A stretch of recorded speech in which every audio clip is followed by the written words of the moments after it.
Thank you, Mr. Chairman. I want to ask the same question I did last week when we had a comparable hearing. One of the problems we have and have had for quite some time is the public doesn't understand the level of threat that we are facing in this country. And I've been proud recently of the military, because I've been on this committee for about 23 years now, for the first time coming forth and being real square with the American people. We had the Army General, the Vice Chief of Staff, in a hearing before this committee in February, talking about only 1/3 of our BCTs, 1/4 of the CABs, and 1/2 of the divisions were ready. Then we had the General Dunford saying, this is a quote, and this just last month, "If we don't address this dynamic with sustained, sufficient, and predictable funding over the course of several years, we will lose our qualitative and quantitative competitive edge." I'd like to ask each of the four of you, do you agree with these two generals, and would you be as forthright in your presentations as they are? All right, I think I heard four. All right, Mr. Beeler, this is a very serious question I'm going to ask you, and I'd like to have a very direct answer. What were you doing last Saturday afternoon?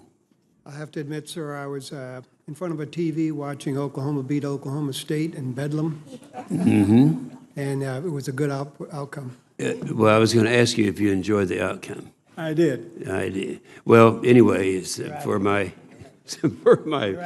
friends here, he is a graduate of Oklahoma University, and he's the right guy, in my opinion, for this job that he is pursuing.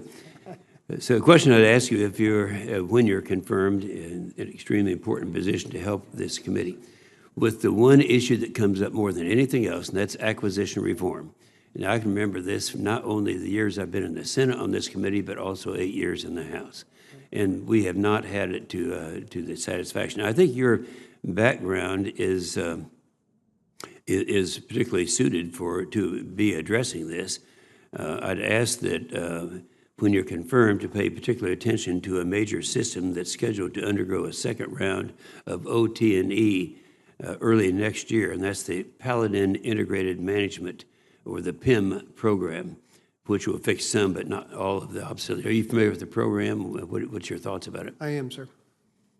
I mean, I'm familiar with the program at the pedestrian level. I have not studied the actual acquisition strategy. Yeah, and as you know, many of the weapon systems that the Army is working on are upgrades to existing systems. A specific example is found in the PIM upgrade because we have known issues with our breach mechanism, the same breach that is in the field today. And so I would say, is there a problem using some of the legacy parts with new systems? There is, sir, and let me begin by saying I appreciate your endorsement for this position, but if confirmed, I will look into testing these systems, because I'm sure the Paladin is not the only system that is being upgraded and still has lots of legacy problems. I mean, an airplane I flew, the U-2, was flown first in 1960, and it still flies really bad. But we continue to upgrade it, and we make it more and more effective. I think the way that we can make this more productive in testing is to test early, test often. Okay. And test it both as in a development sense and an operational sense simultaneously. Okay, and I appreciate that. My time is getting away from me here. Mr. Modley, you'll join a Navy that faces historic readiness challenges, and I think you're aware of that. In fact, I know you are.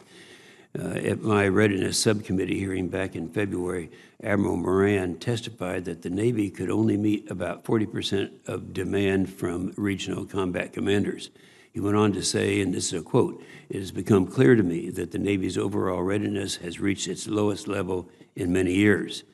And all that's due to inconsistent and insufficient funding that does not match the demand the Navy forces have." So I would say that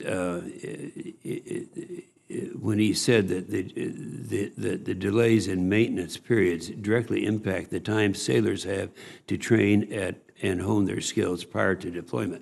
Well, this is a problem. They say that those that are deployed are getting, deployed are getting their readiness taken care of at the expense of the home. Now, if it's that serious, what do you think the condition is right now of the home forces? Well, Senator, I have not received specific information. I would not argue with Admiral Moran on his assessment of that, but my understanding is that the readiness is quite poor, not just with respect to the training that we're giving our sailors and Marines, but also with respect to our facilities. Lots of improvements that should have been made to our infrastructure has not been made. Has not been made over the last several years, and this is causing real readiness problems now. Yeah, and I agree with that. And lastly, and I have one for the record for Dr. Winslow, but lastly, Mr. Gertz, you've had the same job that you're actually being nominated for now, except it was in special ops, and I would think that would give you. I think you've been doing that since 2009. Is that correct? And you've got a running start on this. Do you think that's going to help you?